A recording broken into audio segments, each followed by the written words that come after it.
Perhatian. Konten ini mengandung konsep esensi ilahiyah yang membutuhkan aspek pemahaman mendalam, yang kemungkinan hanya dapat diakses dengan keterbukaan hati dan pikiran, untuk mencapai tingkat pencerahan dan kesadaran yang lebih tinggi. Sebagaimana yang pernah saya sampaikan bahwa Nusantara ini secara keberadaan ya sudah sangat tua. Itu tidak hanya karena klaim, tetapi karena fosil.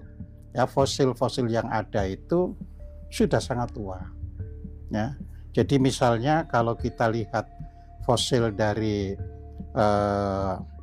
Homo mojokertoensis, artinya yang ditemukan di daerah Brantas sekitar Mojokerto, itu keberadaan manusia Jawa itu sudah 1,81 juta tahun yang lalu. Nah, jadi itu dari sudut fosil. Artinya apa? Bisa lebih tua lagi keberadaannya, karena mungkin saja ada fosil yang hilang. Ada fosil yang akhirnya lebur bersama tanah dan sebagainya. Fosil itu kan tulang belulang yang terawetkan oleh tanah, ya, karena kemungkinan di tanah itu banyak mengandung unsur-unsur silikat sehingga membuat tidak mengalami kerusakan.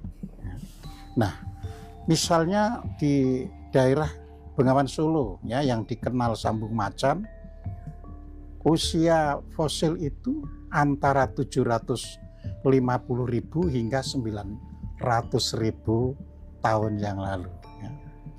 Nah, ini memang bukan satu generasi manusia terus menurunkan, tidak.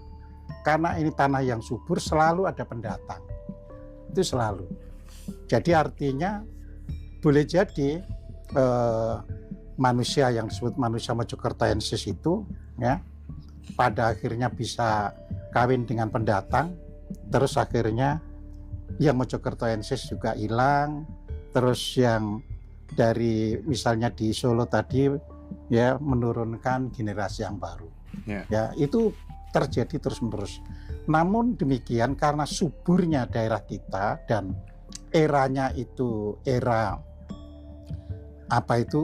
datangnya dari luar itu pada umumnya sekarang sudah tercatat sekitar antara 40.000 hingga 60.000 tahun yang lalu, ya, padahal fosilnya kan tadi 750 sampai 900, tapi fosil-fosil yang baru kepindahan itu masuk itu sekitar 40.000 sampai 60.000 tahun yang lalu. Nah, ini sebenarnya tidak mengalami kesulitan karena daerah ini sangat subur, masih luas, sehingga orang bisa datang dan diterima dengan baik. Terjadilah yang namanya kawin mawin, ya, jadi percampuran. Jadi kalau dideteksi misalnya suku Jawa itu relatif lebih heterogen daripada misalnya suku Bali, suku Sumba, suku Flores, itu artinya di sini percampuran itu tinggi sekali, ya. Nah, selanjutnya ini kan bangsa-bangsa ini kan kalau menurut serat Radya Ibumi Nusantara, Pustaka Radya Ibumi Nusantara, itu dikatakan bahwa orang luar itu masuk ke Nusantara kebanyakan memilih Jawa. Jadi kebanyakan, ya. Dan itu tercatat sejak 300.000 tahun yang lalu. Itu tulisan di pustaka atau naskah Radya Ibumi Nusantara. Jadi artinya itu negeri-negeri di bumi Nusantara, ya. Nah, mereka yang datang ini ya tentunya diterima dengan baik, sehingga terjadilah proses yaitu perkawinan dengan penduduk lokal, artinya penduduk yang ada sebelumnya. Jadi tidak ada masalah, ya. Jadi itu lama gitu kan. Terus nanti ada gelombang baru lagi, ya, karena yang di luar itu menurut Pustaka Radya Ibumi Nusantara tadi ngalami paceklik, ya, ngalami bencana alam, akhirnya dia mencari tanah baru. Nah, yang dituju itu kita. Di situ disebutkan mengapa setiap kali ada gelombang manusia menuju Nusantara, kebanyakan itu memilih Pulau Jawa. Nah, di situ disebutkan di dalam Pustaka Radya Ibu Nusantara, disebabkan Nusa Jawa itu berarti Pulau Jawa ya. Kadi swargaloka ibumi. Jadi seperti swargaloka yang ada di bumi. Nah, jadi masuklah semuanya ini dengan baik ya ke kita ya kan. Nah, akhirnya menghasilkan ya keturunan kita yang macam-macam. Itulah sebabnya orang Jawa itu ada yang rambutnya dari yang paling lurus hingga yang paling keriting ada. Dari yang paling putih hingga yang paling hitam ada ya. Dari yang mukanya itu agak bulat sampai yang lonjong ada. Dari yang hidungnya paling mancung hingga yang paling pesek ada. Tidak pernah terjadi masalah ya. Nah, era yang menjadi masalah itu sekitar ya mendekati tahun Masehi. Jadi sekitar misalnya 300, 200, 100 tahun sebelum Masehi ya. Nah, itu artinya kalau kita lihat ya tahun-tahun itu di Timur Tengah juga banyak istilahnya peperangan ya. Ya, jadi misalnya kita lihat saja kan Romawi, Yunani dan sebagainya itu sering perang di tahun-tahun itu. Nah, makanya disebutkan juga di dalam Pustaka Radya Ibu Nusantara, selain paceklik atau bencana alam, maka yang membuat orang itu meninggalkan negerinya menuju Nusantara dikarenakan di daerah asalnya itu terjadi peperangan. Ya, kan kita tahu kan ketika terjadi perang itu tidak semua orang siap bertempur. Sebagian dengan upayanya yang bagaimana akhirnya harus mencari tanah baru. Dan itu bisa kita lihat hari ini. Bagaimana peperangan di Timur Tengah yang tidak pernah selesai. Ya, mereka ada yang pergi ke Australia, ada yang pergi ke tempat kita yaitu di daerah Puncak ya kan. Ya, mereka akhirnya di daerah Puncak ada yang bawa istri, ada yang tidak bawa istri lalu menikah dengan orang setempat ya, orang lokal setempat. Jadi seperti itu. Dan faktanya juga kita happy-happy aja nerima, itu memang karakter bangsa kita. Jadi kita itu nerima itu serba baik. Akan tetapi sikap hidup yang serba baik ini ada kelemahannya. Ya, yaitu tadi ada orang yang memanfaatkan. Ya, karena orang ini kok nerimo-nerimo saja jadi dimanfaatkan. Ya, contoh misalnya, yang sekarang aja kalau kita mengambil contoh masa lalu itu kita mungkin sulit menemukan. Nah, itu kan ceritanya kan gitu. Tapi yang sekarang itu mereka itu yang mengungsi ya, yang akhirnya berada di daerah Puncak ya, di daerah Cisarua, yang sekarang kalau kita ke sana bagaimana namanya restoran langsung berbahasa Arab ya kan. Terus toko-toko juga namanya Arab ya. Jadi praktis polanya itu juga berubah. Kalau mereka itu sudah kira-kira jam 5, jam 6 banyak pergi ke restoran dan sebagainya, itu memang kebiasaan di Timur Tengah. Ya, kalau maghrib itu orang pada keluar untuk beli ini, beli itu. Nah, itu dibawakan ke sini kan. Budayanya. Ya, budayanya. Jadi budaya itu dibawa ke sini dan orang kita juga menerima. Tidak malah loh kok budaya situ dibawa sini, tidak. Ya, itulah orang kita. Nah, mereka terus memanfaatkan kan, membeli tanah orang lokal. Karena mereka punya uang, orang lokal tidak punya. Ya kan? Beli. Akhirnya mereka menjadi hunian permanen karena membeli. Ya, dan kita juga menerima sebagai warga pada akhirnya. Ya, ini terjadi yang sekarang ini ya istilahnya sama dengan kelanjutan saja dari masa dahulu. Ya.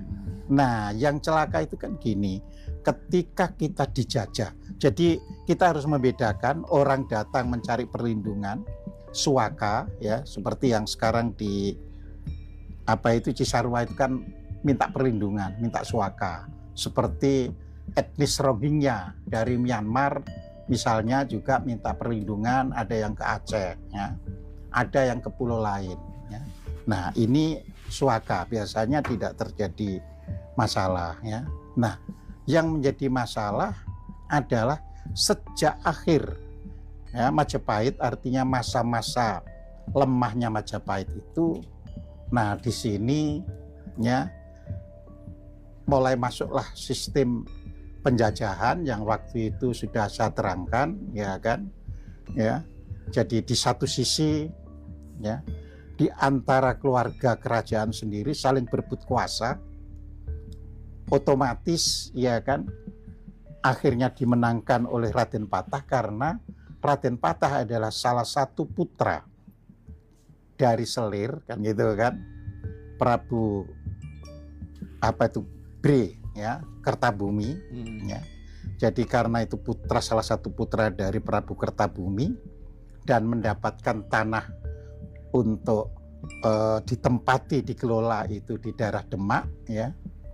Nah, maka di situ dia bisa menggandeng masyarakat yang ada di seluruh pantai. Pada saat Majapahit lemah itu, masyarakat pantai umumnya dihuni oleh orang-orang yang beragama Islam dan sebagian dari keturunan Cina yang misalnya zaman perang Mongol, Nyerbu Kertanegara kan tidak langsung semuanya bisa pulang. Semuanya beranak pinak juga di daerah pantai ya. Makanya kalau kita lihat dari Tuban itu sampai Lasem, bagaimana bentuk rumah? Kan rumah-rumah Cina. Oh iya. Iya kan. Nah, karena Cina itu pun memeluk agama Islam pada waktu itu. Jadi bukan Cina memeluk agama asalnya. Ya, karena dihuni oleh orang Arab, orang India, orang-orang Cina, tapi semuanya lebih memeluk ke agama Islam. Ya.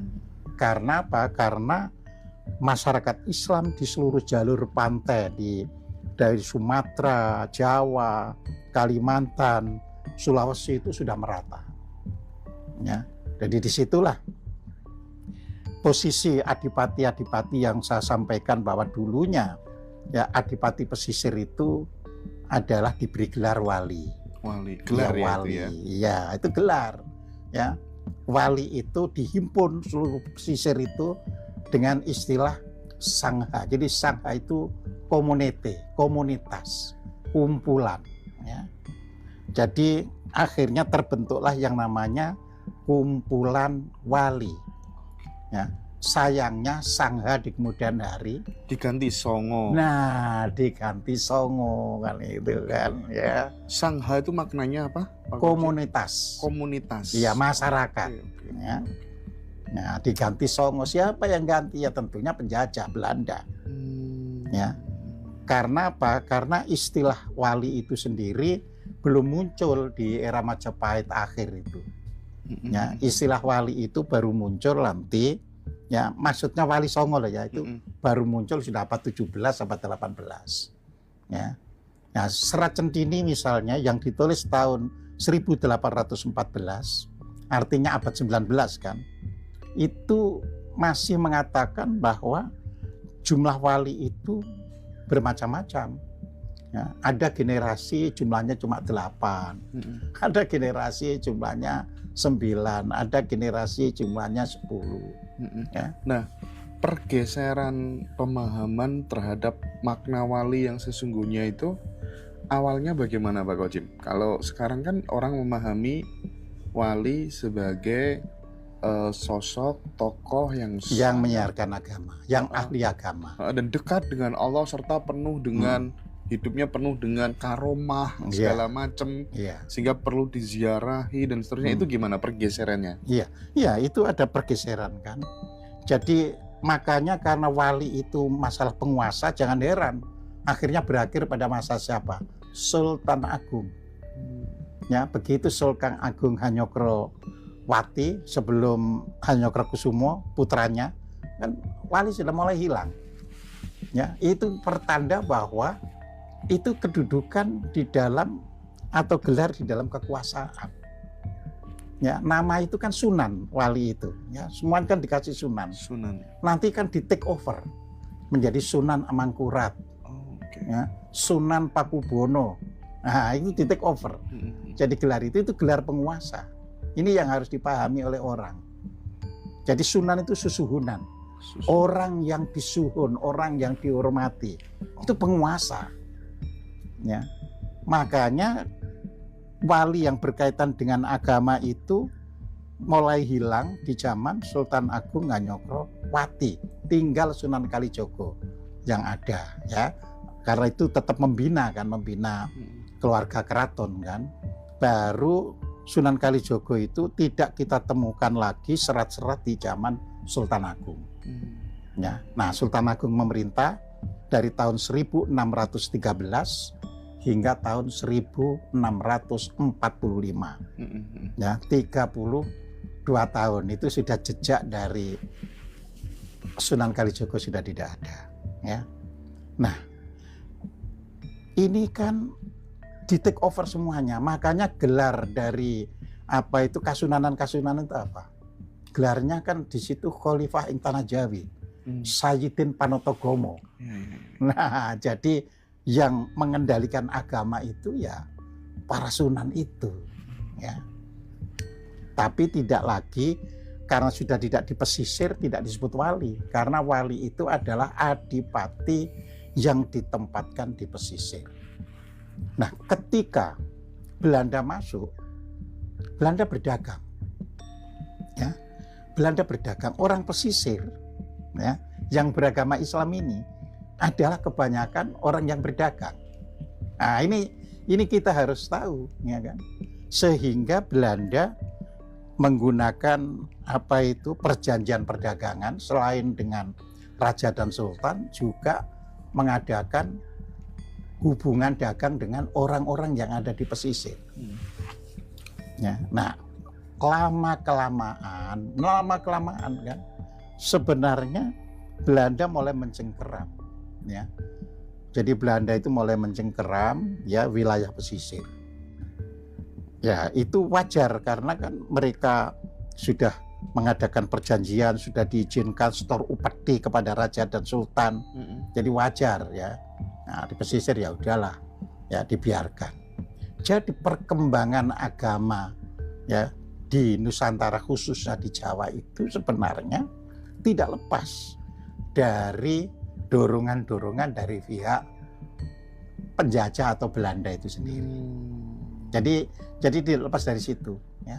Nanti misalnya pada abad 19, abad 18, Belanda lah yang sudah menanamkan adanya perkebunan dan sebagainya. Pada abad 19 ada perusahaan perkebunan. Letaknya di mana? Hampir semuanya di daerah sungai, ya, daerah aliran sungai, ya. Sekarang kita tanya, pesantren letaknya di mana? Di daerah aliran sungai. Karena itu kompromistis. Ya, para kiai, para ini, tolong ikut jaga perusahaan. Kami memberi perlindungan kepada Anda. Ya.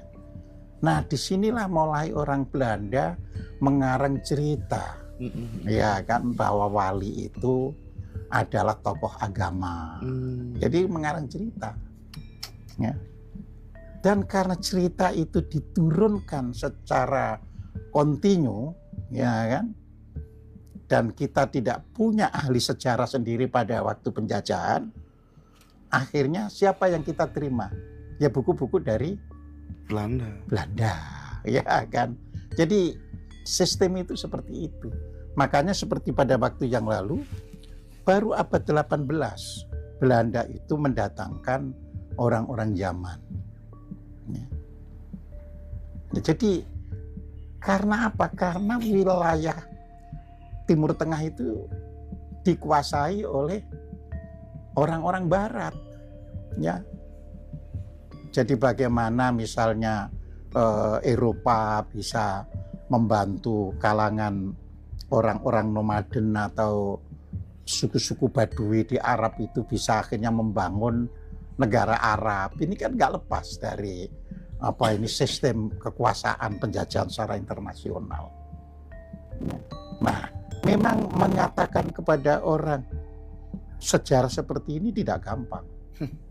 Karena yang dibuat di lewat sekolahan-sekolahan itu adalah yang disetujui oleh mereka. Ya. Contoh lagi misalkan Clifford Geertz, seorang ahli bidang sosiologi, ya, itu datang ke Jawa untuk menguraikan bagaimana sikap hidup orang Jawa dalam beragama.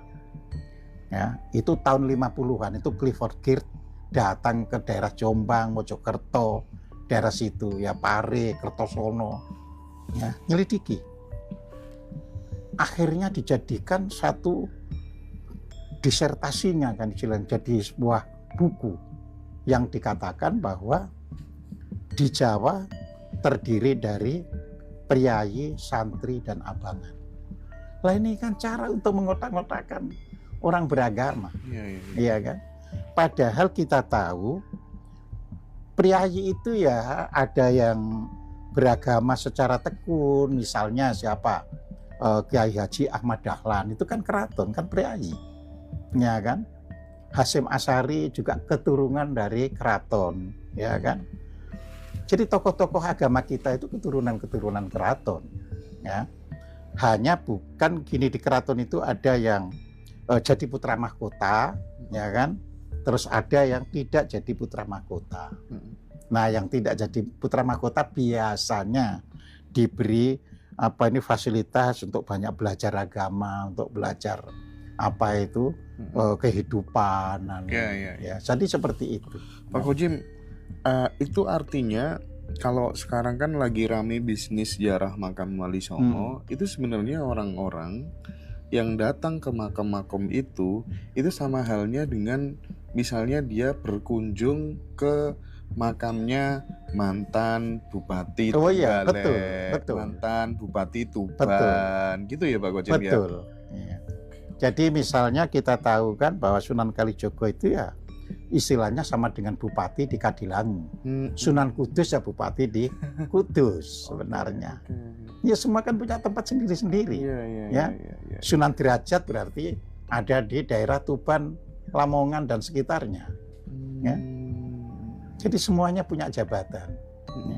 Nah, misal mau nakal-nakalan nih Pak Kojim. Ya, kita mau akal-akalan gitu ya. Kita kemudian orang yang punya otoritas, terus kemudian membuat makam-makam tertentu gitu. Kita isilah kucing gitu ya.